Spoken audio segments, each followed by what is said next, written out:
À vous, soyez bénis, bon après-midi à vous.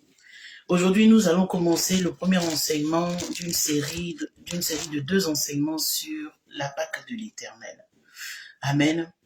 Nous allons regarder à ce que c'est que la Pâque, parce que nous sommes dans une période où le monde entier est en train de fêter la Pâque, Easter dans certains endroits, alléluia, Easter par exemple dans les pays anglophones, ou Passover, et nous allons chercher à comprendre ce que cela représente pour nous les enfants de Dieu, ce que cela représente pour nous les chrétiens. Donc la Pâque ou Passover ou les Pâques Easter. Vous voyez, en français, on ne fait pas vraiment la différence. On dit Pâques et Pâques. Tandis qu'en anglais, on dit Passover ou Easter, qui est la Pâque, qui est Passover, la Pâque chrétienne, et les Pâques Easter, qui sont les Pâques que le monde célèbre. Donc, dans le contexte historique de la Pâque, on va rapidement faire un peu d'histoire. Hein. Vous savez, on ne peut pas parler de la Bible sans parler d'histoire. Voilà. Que les gens disent que nous descendons des singes et que nous sommes descendus du Big Bang et tout ce qu'on veut, de l'évolution, ça n'engage que. Mais nous, enfants de Dieu, nous marchons selon ce que la parole de Dieu nous dit. Et nous marchons avec les Écritures. Et les Écritures marchent aussi avec l'histoire d'un peuple. Amen. Donc, depuis la sortie de l'Égypte, environ 14 045 avant Jésus-Christ, le peuple hébreu, appelé à l'époque les Juifs, appelé maintenant les Juifs, ils célébraient la Pâque chaque année. Donc, j'insiste sur le fait que la Pâque se célébrait chaque année. Voilà, au printemps. Donc, en général, vers le temps que nous avons maintenant, en Afrique, les gens n'ont pas beaucoup de saisons, mais en Europe et en Occident, il y a le printemps, l'automne, l'été et l'hiver. Donc, au printemps, donc en général, en ce moment, donc en général, environ vers le vendredi saint et le jour de la résurrection. Donc, après plus de 400 ans d'oppression du peuple d'Israël en Égypte, Dieu a résolu de les délivrer de délivrer la descendance d'Abraham, d'Isaac et de Jacob de l'esclavage. Nous savons qu'ils étaient en esclavage en Égypte sous la main forte de Pharaon. Voilà. Donc, obéissant à l'appel de Dieu, Moïse a affronté Pharaon et lui a demandé de laisser aller le peuple. Voilà.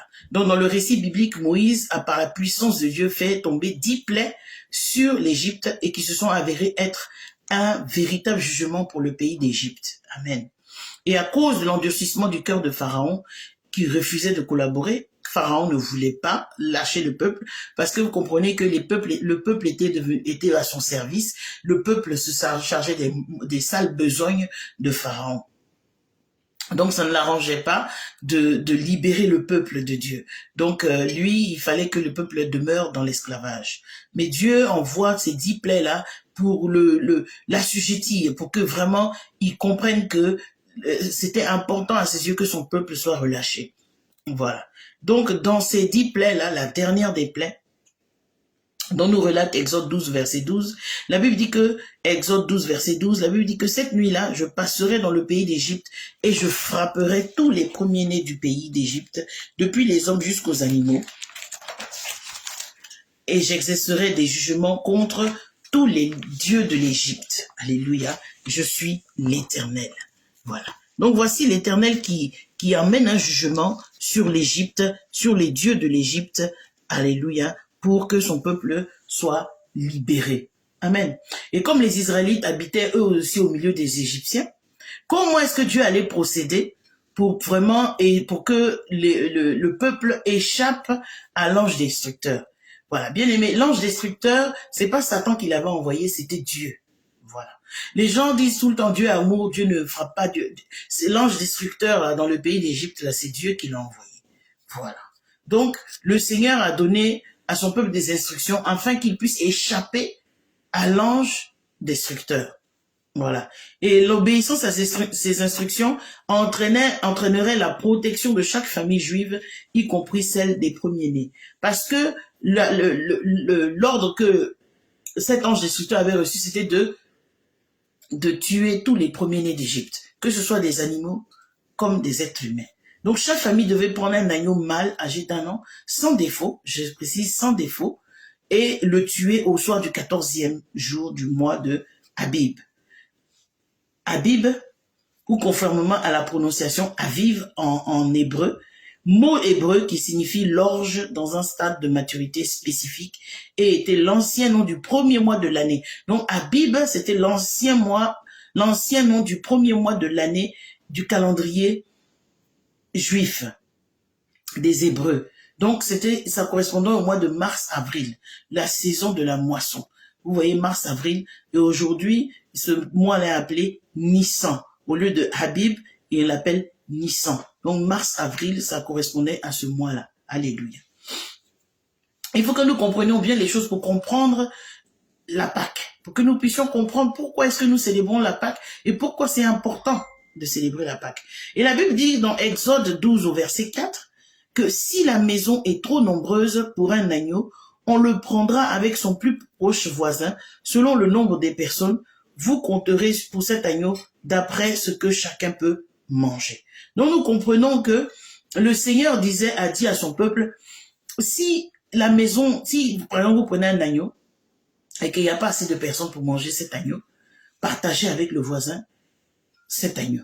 Vous voyez, donc une partie du sang de cet agneau égorgé devait être recueillie, puis apposée aux 4 côtés de l'encadrement de la porte ainsi qu'au-dessus de celle-ci. Donc les 4 coins de la porte ainsi que celle-ci. Vous voyez, vous allez voir que quand on fait les 4 coins de la porte, on fait en haut, à droite, à gauche. Alléluia. Donc, recoin de la porte, ça représente la croix. Alléluia. Je ne veux pas rentrer trop dans ça pour l'instant.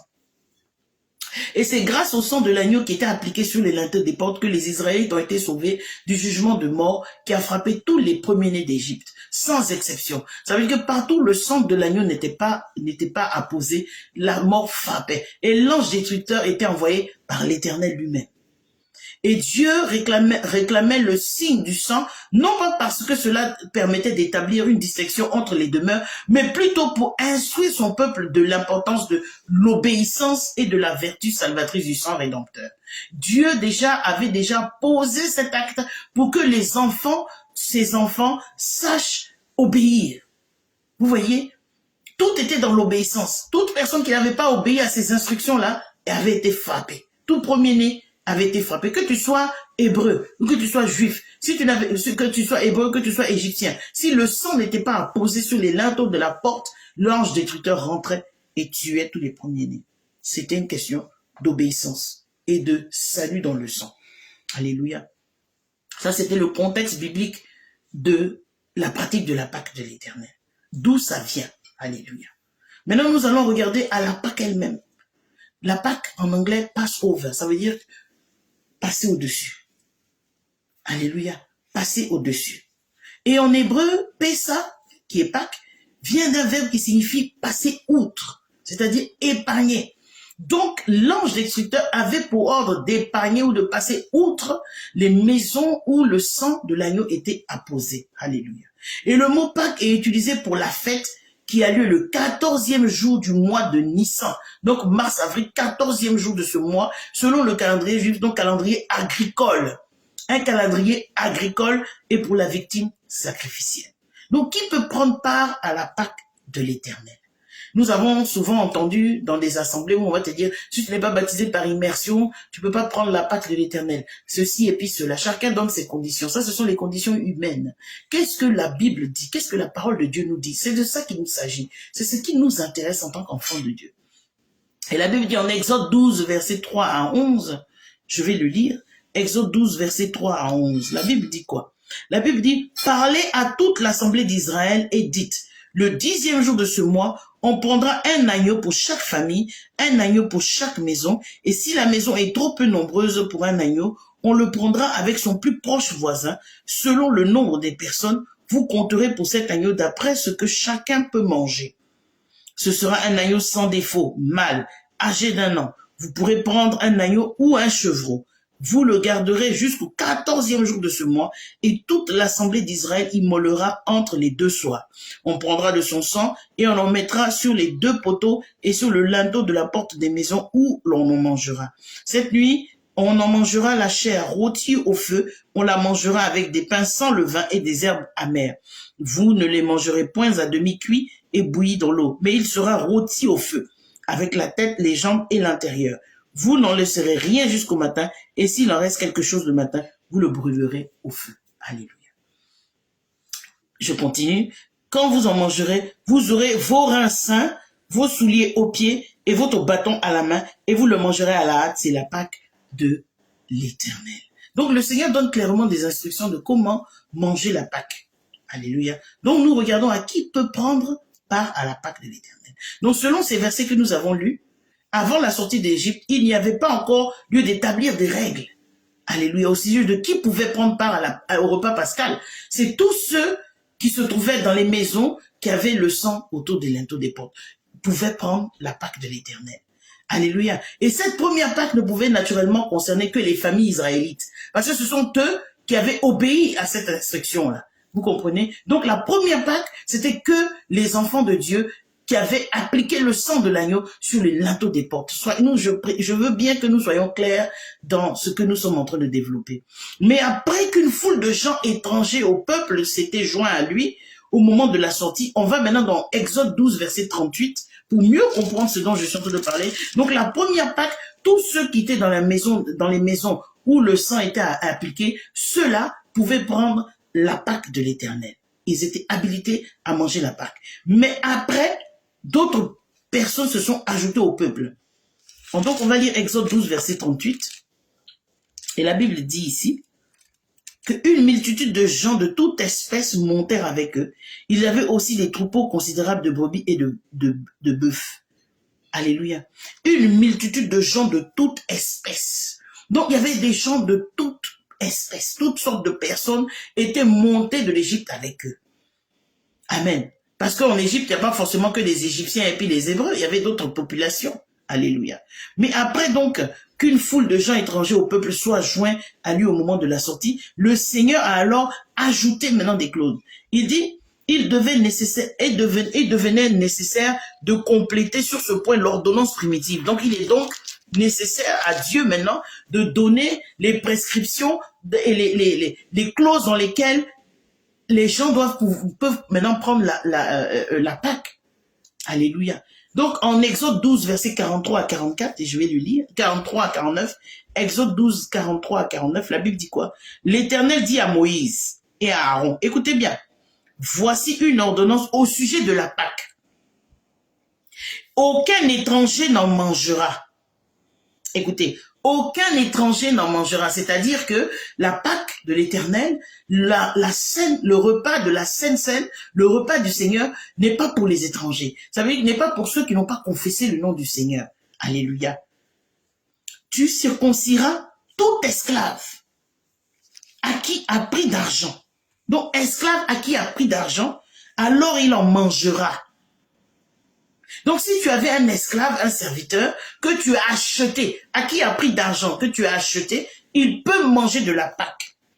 Tu le circonciras d'abord. Il dit, tu circonciras tout esclave à qui a pris d'argent, alors il en mangera. Donc, pour que les étrangers puissent en manger, il fallait qu'il soit non seulement acquis à pris d'argent, mais circoncis.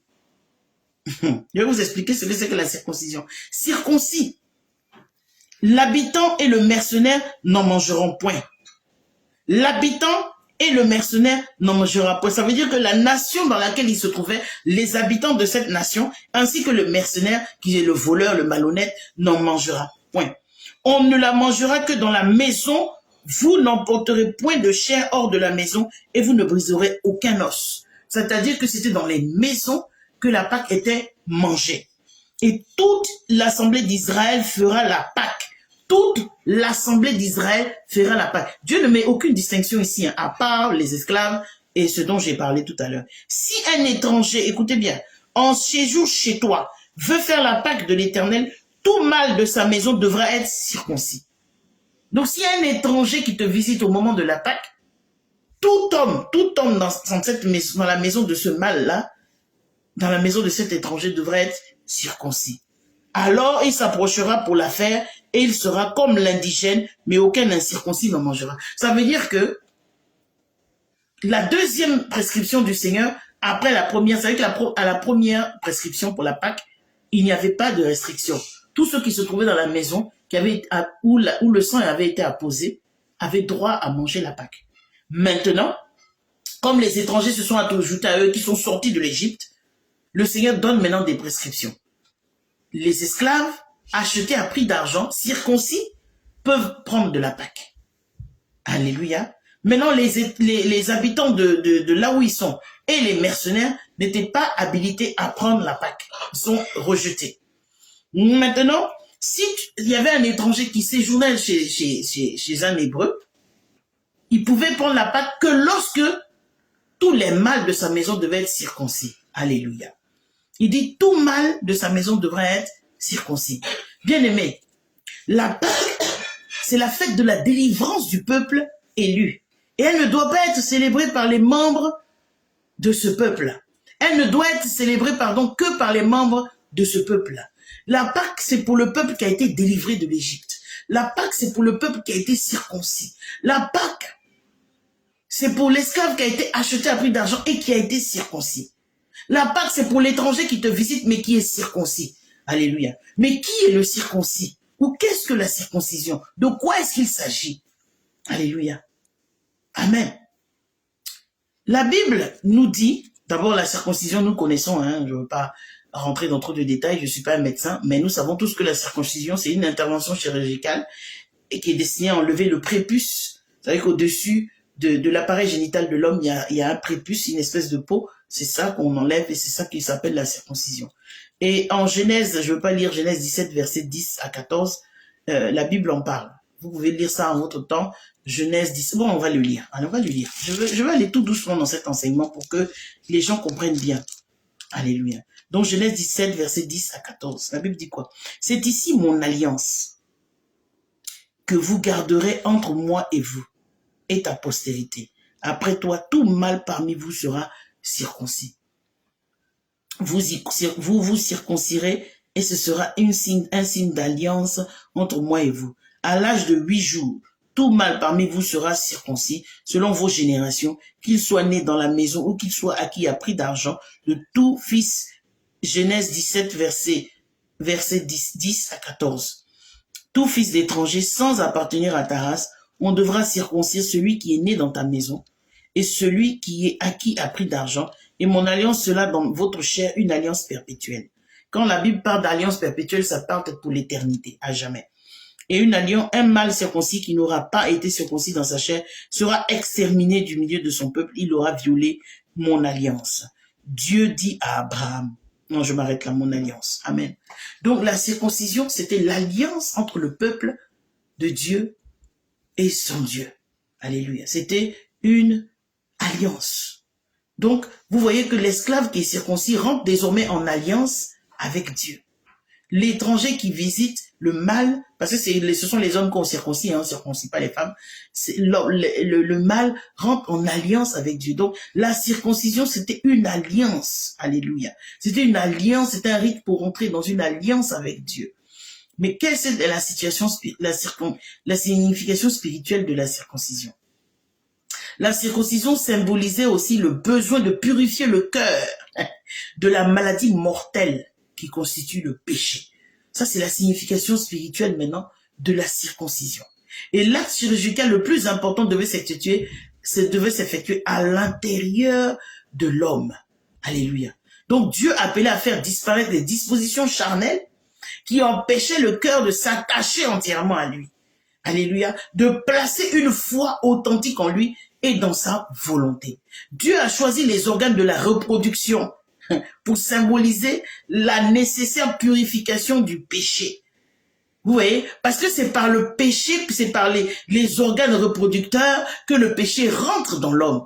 La plupart du temps, le péché du sexe. Donc voilà pourquoi Dieu choisit le prépuce de l'homme, vous savez que le prépuce de son organe reproducteur pour tisser l'alliance.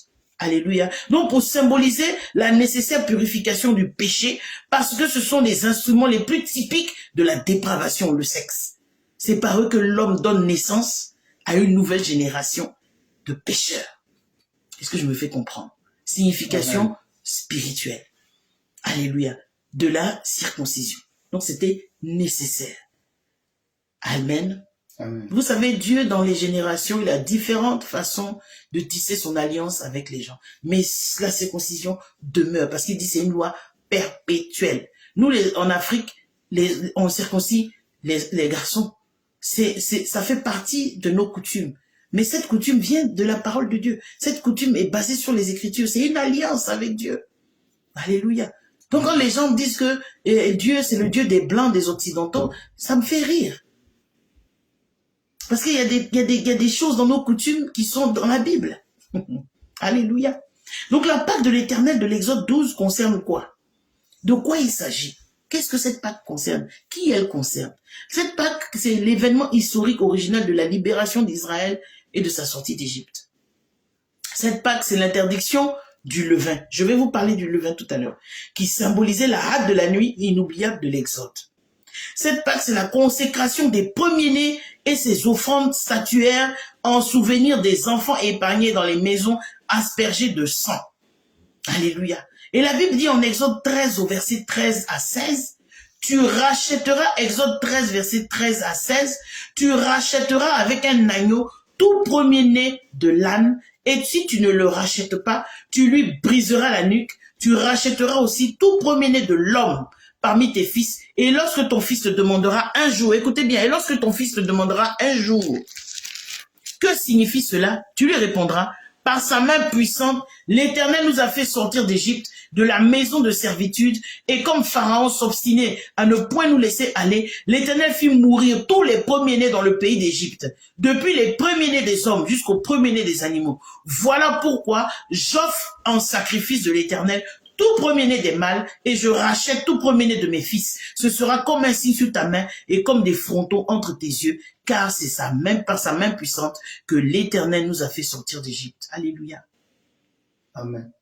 On ne joue pas avec la Pâque. Il y a des gens qui ont décidé de prendre la Sainte Seine tous les dimanches ou toutes les fois qu'ils se rencontrent. Ce n'est pas ce que la Bible dit. Et nous allons regarder à cela.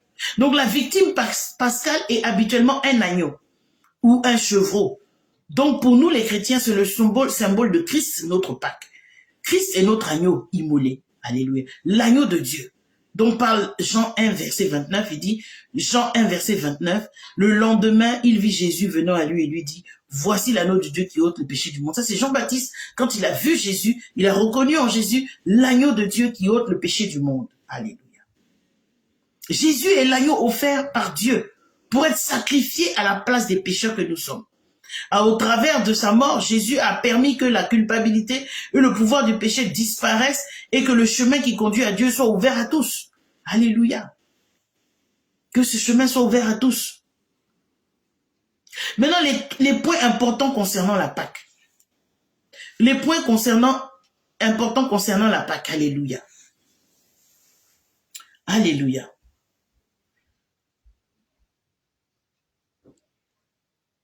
Excusez-moi un instant.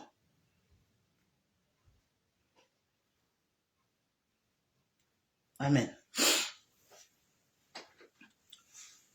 Exode 12, verset 14. Je l'ai lu tout à l'heure, je vais le relire carrément. Parce que nous sommes dans un enseignement, donc je prends mon temps pour exprimer ce que la Bible dit. La Bible dit, vous conserverez le souvenir. Écoutez bien, hein? Vous conserverez le souvenir de ce jour, et vous le célébrerez par une fête en l'honneur de l'Éternel. Vous le célébrerez comme une loi perpétuelle pour vos descendants. Il dit, vous célébrerez, ça c'est Exode 12, verset 14, il dit, vous conserverez le souvenir de ce jour, et vous le célébrerez par une fête en l'honneur de l'Éternel. Vous le célébrerez comme une loi perpétuelle pour vos descendants. La Pâque, bien-aimée, se célèbre chaque année, obéissant ainsi au commandement de faire de cette fête une loi perpétuelle. C'est une loi, choc en hébreu. Choc, C-H-O-Q, choc en hébreu. Une loi qui n'a pas de date d'échéance. Alléluia. Matthieu 26, verset 29 nous dit quoi? Il dit, je vous le dis, je ne boirai plus désormais de ce fruit de la vigne jusqu'au jour où j'en boirai de nouveau avec vous dans le royaume de mon Père. Et c'est Jésus qui est en train de parler. Matthieu 26, verset 29. La Pâque comme précurseur ou l'ombre des choses à venir du repas du mariage de l'agneau, mariage entre Christ et son épouse, l'Église. Alléluia. On ne célèbre pas son mariage chaque dimanche. On ne célèbre pas son mariage any other day, comme disent les Anglais. On célèbre le souvenir de son mariage chaque année. Alléluia. La Pâque, précurseur ou l'ombre des choses à venir, du repas du Seigneur, repas de l'agneau, mariage de l'agneau. Matthieu 26, verset 27 à 30 dit quoi? Dit le premier jour, Matthieu 26, verset 17 à 30, le premier jour des pains sans levain, les disciples s'adressèrent à Jésus. Écoutez bien, les disciples, le premier jour des pains sans levain, les disciples s'adressèrent à Jésus pour lui dire, où veux-tu que nous te préparions le repas de la Pâque? C'est-à-dire que le repas de la Pâque, ça se prépare. Il y a un temps donné pour la préparation du repas de la Pâque. Il répondit, allez à la ville chez un tel et vous lui direz, le maître dit, mon temps est proche. Je ferai chez toi la Pâque avec mes disciples. Les disciples firent ce que Jésus leur avait ordonné et ils préparèrent la Pâque. Mais ils ont préparé la Pâque quand? Le premier jour des pains sans levain. Alléluia. Pendant qu'ils mangeaient, il dit, je vous le dis en vérité, l'un de vous me livrera. Ils furent profondément attristés et chacun se mit à lui dire, est-ce moi, Seigneur? Il répondit, celui qui a mis avec moi la main dans le plat, c'est celui qui me livrera. Le Fils de l'homme s'en va, selon ce qui est écrit de lui. Mais malheur à l'homme par qui le Fils de l'homme est livré. Mieux vaudrait pour cet homme qu'il ne fût pas né. Alléluia. Et Judas qui le livrait prit la parole et dit, est-ce moi, Rabbi? Jésus lui dit, tu l'as dit. Pendant qu'il mangeait, Jésus prit du pain et après avoir rendu grâce, il le rompit et le donna aux disciples en disant, prenez, mangez, ceci est mon corps. Il prit ensuite une coupe et après avoir rendu grâce, il la leur donna en disant, buvez-en tous, car ceci est mon sang, le sang de l'alliance qui est répandu pour plusieurs, pour la rémission des péchés. Je vous le dis, je ne boirai plus désormais de ce fruit de la vigne, jusqu'au jour où j'en boirai de nouveau avec vous dans le royaume de mon Père. Après avoir chanté des cantiques, ils se rendirent à la montagne des Oliviers. La Pâque comme fondement du repas du Seigneur. Alléluia. Mais attention, danger. Je dis bien attention, danger. Ne pas prendre la Pâque, ne pas prendre le repas du Seigneur sans discerner. Et pour ça, nous allons lire quelque chose. Parce que les gens prennent le repas du Seigneur, puisqu'on fait ça tous les dimanches, à la volée, à droite, à gauche, dans n'importe quelle assemblée où on a dit que là-bas, c'est à partir du moment où on appelle ça église, allez, on fait n'importe quoi. Attention. Tu vas te dire à toi-même, attention, danger. Il y a danger, bien-aimé. Et la Bible nous parle du danger. 1 Corinthiens 11, versets 23 à 30. 1 Corinthiens 11, versets 23 à 30. Si ce message te fait du bien, partage dans tes groupes, partage à quelqu'un, que quelqu'un entende, afin que les gens ne tombent pas dans le danger de prendre la Sainte Seine, le repas du Seigneur, sans discerner le corps et le sang du Christ. Alléluia. La Bible dit, car j'ai reçu du Seigneur ce que je vous ai enseigné. C'est l'apôtre Paul qui parle. Il dit, il a reçu du Seigneur. C'est pas dans les choses où il dit, moi Paul je dis. Non. Ce n'est pas sa pensée, ni son opinion. Mais c'est Dieu qui lui a dit. Donc c'est ce qu'il a reçu par révélation. Parce que sachant que Paul n'a pas marché avec Jésus. Il a connu le Seigneur Jésus sur la route de Damas. Pourtant, il était pasteur de son époque. Alléluia. Il était pharisien de son état. Ça, c'est un autre enseignement. Je ne veux pas rentrer dedans aujourd'hui. Mais il a rencontré Jésus, malgré qu'il était déjà pharisien. Il a rencontré Jésus sur la route de Damas. Alléluia. Il est temps que les soi-disant serviteurs rencontrent vraiment Jésus sur la route de Damas. Alléluia. Afin d'épargner le peuple des hérésies et des bêtises qu'ils enseignent à longueur de journée sur les réseaux. Il dit, car j'ai reçu du Seigneur ce que je vous ai enseigné. C'est que le Seigneur Jésus, dans la nuit où lui fut livré, prit du pain. Et après avoir rendu grâce, le rompit et dit, ceci est mon corps qui est rompu pour vous. Faites ceci en mémoire de moi. De même, après avoir soupé, il prit la coupe et dit, cette coupe est la nouvelle alliance en mon sang. Faites ceci en mémoire de moi toutes les fois que vous en boirez. C'est là où les gens ajoutaient toutes les fois que vous vous réunissez. C'est pas ce que la Bible dit. Il dit toutes les fois que vous en boirez. Car toutes les fois que vous mangerez ce pain et que vous buvez cette coupe, vous annoncez la mort du Seigneur jusqu'à ce qu'il vienne. On n'a pas dit chaque fois qu'on se retrouve. Ce n'est pas ce que la Bible dit. Il dit, c'est pourquoi celui qui mangera le pain ou boira la coupe du Seigneur indignement. Ça veut dire qu'il y a une façon de boire la coupe et de manger le pain. si on le fait de façon indigne, sera coupable envers le corps et le sang du Seigneur. Donc si tu le prends le sang et le corps du Seigneur de façon indigne, tu seras coupable. Que chacun donc s'éprouve soi-même. Bien aimé, c'est pas quelqu'un qui va venir t'éprouver. C'est toi-même qui dois t'éprouver. Tu connais la vie que tu mènes. Il dit car celui, aïe, aïe, aïe, aïe, aïe, aïe, et qu'ainsi il mange du pain et boive de la coupe, car celui, donc il parle d'abord de s'éprouver. Tu dois t'éprouver d'abord.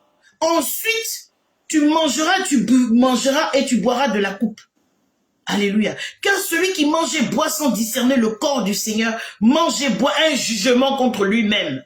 C'est pour cela qu'il y a parmi vous beaucoup d'infirmes et de malades et qu'un grand nombre sont morts. Allô? Est-ce que je parle à quelqu'un? C'est parce que nous prenons le repas du Seigneur de façon indigne, que nous ne sommes pas d'abord éprouvés avant de prendre le repas du Seigneur, que parmi nous, il y a des infirmes, des malades et d'autres sont morts. Bien aimé, il faut arrêter d'accuser les sorciers. Donc, de quelle façon tu prends le repas du Seigneur? Tous les jours, quand tu vas te balader dans une église, on dit Sainte, Sainte, tu te jettes dedans. Non. Est-ce que tu t'es éprouvé? Est-ce que tu t'es éprouvé? Alléluia. Il dit, c'est pour cela, c'est tellement clair. Et ce n'est pas lui, Paul, son opinion, c'est ce que Dieu lui a dit. Il dit, car j'ai reçu du Seigneur ce que je vous ai enseigné. Ça veut dire que c'est Dieu qui lui a donné cette révélation-là. La même façon où le Seigneur Jésus lui est apparu sur la route de Damas et qui s'est révélé à lui. C'est comme ça que le Seigneur s'est révélé à lui pour lui donner l'institution, pour l'institution de la Sainte Seine, pour le repas du Seigneur. Arrêtons de prendre le repas du Seigneur sans discerner. Arrêtons de prendre le repas du Seigneur sans s'être éprouvés. Alléluia. Au verset 24 et 25 de ce passage que je viens de lire, ces versets, ces mots se rapportent au corps du Christ, livré à la mort et à son sang rédempteur versé sur la croix. Lorsque Christ dit au sujet du pain, ceci est mon corps, il veut dire qu'il représente son corps. Lorsque la coupe représente le sang de Christ versé en vue de la gratification de la nouvelle alliance. Donc lorsque nous prenons le corps du Christ et le sang de l'agneau, nous sommes en train de ratifier la nouvelle alliance que Jésus a laissée en sa mort sur la croix. Manger le pain et boire la coupe signifie proclamer et accepter les bienfaits de la mort étreintiste de Christ. Il y en a qui prennent le repas du Seigneur, ils ne savent même pas pourquoi ils prennent le repas du Seigneur. Voici pourquoi ils sont infirmes, voici pourquoi ils sont malades et voici pourquoi d'autres meurent. On ne joue pas avec le repas du Seigneur. Le Seigneur a donné des prescriptions pour prendre son repas. On ne peut pas se lever et puis faire ce qu'on veut dans la maison de Dieu. Alléluia. Manger d'une manière indigne. Qu'est-ce que ça signifie? Ça veut dire prendre le corps sans prendre le sang, c'est une abomination. Il y a des coins où on te donne le corps, on ne te donne pas le sang. C'est une abomination. Parce que ça se prend ensemble. Ça, c'est une manière indigne. Prendre part à la Sainte Seine avec un cœur indifférent. Tu t'en fous. Un cœur égoïste et irrévérencieux. Sans aucune intention ou désir de se séparer de tout péché connu et d'accepter. Alléluia. C'est une façon indigne. Alléluia. Accepter l'alliance de la grâce. Parce que c'est une alliance que nous ratifions en prenant le corps et le sang. C'est prendre le sang de façon indigne. Et ceux qui participent de cette manière indigne pêchent contre le Seigneur. Alléluia. Ils sont coupables de crucifier à nouveau Christ. Et ils tombent immédiatement sous le jugement et le châtiment divin. Et c'est ce que la Bible nous dit dans ce passage du verset 29 à 32. Alléluia. Amen. Faisons attention, bien-aimés. Faisons attention. Alléluia. Désormais, il faut discerner le repas du Seigneur. Il faut s'éprouver d'abord avant de prendre le repas du Seigneur. Et on ne prend pas le repas du Seigneur tous les dimanches ou tous les autres jours où on se rencontre. C'est une fête, une loi perpétuelle, une fête solennelle. Alléluia. Amen. Ni après être baptisé. Ce n'est pas ce que la Bible dit. Nous avons lu le passage, ce n'est pas ce que la Bible dit. Nous devons faire ce que la Bible nous dit, pas ce que les hommes disent. Alléluia. Pas les révélations des hommes, mais ce que la Bible dit. Parce que la Bible est la plus grande des révélations. La Bible les écrits bibliques sont les plus grandes des prophéties. Il n'y a pas une autre prophétie qu'au-dessus de la parole de Dieu. Il n'y en a pas. Même si on vous fait croire le contraire. Maintenant, nous allons regarder ça, c'était la Pâque de l'Éternel, Passover, outrepassé. Maintenant, nous allons regarder au Pâques, les Pâques, Easter, ce que le monde célèbre. Parce que ce que le monde célèbre n'a rien à voir avec ce que la Bible dit. Alléluia. Les Pâques, que les Anglais appellent Easter. Depuis le XVIe siècle, c'est une fête païenne. Alléluia. Allô, c'est une fête païenne pour la distinguer de la Pâque juive et qui représentait autrefois la célébration, écoutez bien, la célébration du printemps, la renaissance et le retour de la lumière après les longs et tristes mois d'hiver. Oui, nous qui sommes en Occident, nous ceux qui sommes en Europe, nous connaissons ces choses-là parce que en hiver, les nuits sont longues. Il fait nuit, il fait sombre, excusez-moi. Il fait nuit, il fait sombre. Alléluia. Donc, on était dans l'obscurité pendant des mois. Et puis, le jour commence à s'approcher. D'ailleurs, nous avons changé l'heure. Aujourd'hui, nous sommes à l'heure d'été. Donc, nous avons 1 heure de retard sur la Côte d'Ivoire, par exemple. Alléluia. Donc, c'est une célébration du retour de la lumière. Une célébration de la fin de l'hiver. Bien aimé, les Pâques, c'est une fête agricole célébrée par un peuple sédentaire au début de la moisson. Et dans l'Antiquité déjà, plusieurs légendes illustraient cette joie du renouveau, souvent symbolisée par le retour sur terre ou le réveil d'une déesse appelée Eostre ou Easter en anglais. Donc Easter, là, c'est le nom de la déesse. Alléluia. La déesse, là, Easter, là, c'est le nom anglais de la déesse en question. Vous pouvez aller vérifier, taper E-O-S-T-R-E. C'est le nom d'une déesse. Vous tapez déesse, le nom, ça s'appelle E-O-S-T-R-E. Et vous allez voir que son nom en anglais, c'est Issa. C'est le nom d'une déesse. Bien aimé, arrêtons de célébrer ces choses-là. Parce que tu ne peux pas être en Jésus, tu ne peux pas être enfant de Dieu, et puis célébrer une déesse de la lumière, une déesse de l'Antiquité. Alléluia. Donc la célébration des Pâques est satanique, tout simplement. Alléluia. Par exemple, en Côte d'Ivoire, d'où nous sommes, alléluia, la célébration de Pakinou, par exemple. Je prends cet exemple pour que les gens comprennent. Ce n'est pas une célébration chrétienne. Donc un chrétien n'a rien à fiche dans la fête de Pakinou. Alléluia. Elle est à la base d'une célébration et une pratique traditionnelle et coutumière du pays baoulé. Et c'est un moment de retrouvailles des fils et des filles de même village partis créer des plantations en zone forestière ou encore en ville pour réfléchir sur les questions liées au développement du dit village. Donc c'est aussi un moment idéal choisi par les notables pour l'intronisation de leur chef coutumier. Qu'est-ce que ça a à voir avec le Seigneur? En Occident, les gens donnent des lapins, des poules et des œufs au chocolat. Qu'est-ce que ça a à voir avec Dieu? Cela n'a absolument rien à voir avec Christ. Où est la part de Christ dedans? Et aussi dans la tradition catholique de manger du poisson le vendredi de Pâques, qui demande aux chrétiens catholiques de faire maigre. C'est une expression, c'est-à-dire de s'abstenir d'aliments riches tels que la viande. Et c'est de là que vient la symbolique du chrétien ictus. Il y a 2 ictus. L'ictus dont je parle, c'est I-C-H-T-U-S. Ictus du grec ancien, qui signifie poisson. Et c'est un symbole chrétien utilisé depuis le 1er siècle jusqu'au 4e siècle, devenu au 20e siècle un symbole graphique représentant un poisson formé de 2 arcs de cercle ainsi qu'un acronyme avec un acrotiche. Alléluia. Amen. Nous devons discerner Christ, qui est la raison pour la célébration de la Pâque. Je ne parle pas des Pâques, de la Pâque. Alléluia. Amen. Amen. Je veux m'arrêter ici aujourd'hui. Je vais continuer cet enseignement la semaine prochaine. Parce que nous rentrons dans le temps de la préparation de la Pâque. Alléluia.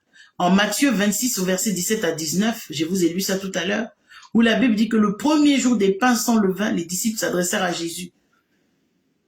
Et nous rentrons dans cette période-là, dès demain. Alléluia. Amen. Donc le premier jour des pains sans levain, les disciples ont demandé à Jésus où ils allaient préparer la Pâque. Amen. Nous rentrons dans un temps de jeûne que nous appelons Passover 7 Days Fast. 7 jours de jeûne et de prière pour nous préparer à la Pâque. Parce que nous ne voulons pas prendre le corps et le sang de Jésus de façon indigne, qui représente pour nous les 7 jours des Azimes, donc les pains sans levain, les Has Amazotes, dont parle la Bible en Exode 12. Ça, c'est le mot et c'est le nom hébreu des 7 jours des Azimes, les pains sans levain. Exode 12, verset 15 à 20. Il dit, pendant 7 jours, vous mangerez des pains sans levain. Pendant 7 jours, vous mangerez des pains sans levain. Dès le premier jour, il n'y aura plus de levain dans vos maisons. Car toute personne qui mangera du pain levé du premier jour au 7e jour sera retranchée d'Israël. Le premier jour, vous aurez une sainte convocation. Et le 7e jour, vous aurez une sainte convocation. On ne fera aucun travail ces jours-là. Vous pourrez seulement préparer la nourriture de chaque personne. Vous observerez la fête des pains sans levain, car c'est ce jour même que j'aurai fait sortir vos armées du pays d'Égypte. Vous observerez ce jour comme une loi perpétuelle pour vos descendants. Le premier mois, le 14e jour du mois, au soir, vous mangerez des pains sans levain jusqu'au soir du 21e jour. Pendant 7 jours, il ne se trouvera point de levain dans vos maisons, car toute personne qui mangera du levain sera retranchée de l'assemblée d'Israël, que ce soit un étranger ou un indigène. Vous ne mangerez point de pain levé dans toutes vos demeures, vous mangerez des pains sans levain. Qu'est-ce que représente le levain? Qu'est-ce que représente le pain sans levain pour que le Seigneur insiste autant? Le levain représente le péché. Le levain symbolise l'hypocrisie. Le levain représente la désobéissance. Donc, pendant les 7 jours de préparation de jeûne de la Sainte Seine, nous allons enlever le péché dans nos maisons. Nous allons enlever le péché et l'hypocrisie dans notre maison. Nous allons enlever la désobéissance dans nos maisons. Est-ce que quelqu'un entend ce que je suis en train de dire? Donc, nous commençons ce jeûne-là, cette nuit, à minuit. Lundi 29 mars au dimanche 4 avril.